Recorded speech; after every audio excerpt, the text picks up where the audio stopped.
Hello and welcome to my YouTube channel. So today I will show you in my first video about the importance of a forest to man.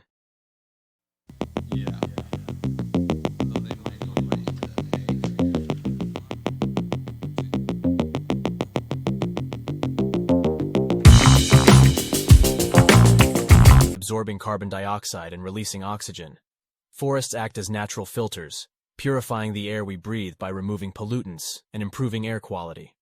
They also play a significant role in water conservation, acting as natural watersheds and preventing soil erosion, thus ensuring a sustainable supply of fresh water. Forests are home to diverse ecosystems, supporting a wide range of plant and animal species, and preserving biodiversity. This biodiversity provides essential ecosystem services and genetic resources that benefit human well-being, including natural pest control and potential sources of medicine. Forests also have socio-economic importance, providing livelihoods, supporting local economies through activities like ecotourism, and preserving indigenous cultures and traditional knowledge. Therefore, preserving and sustainably managing forests is crucial for the well-being of both humanity and the planet, contributing to a stable climate, clean air and water, biodiversity conservation, and the socio-economic development of communities.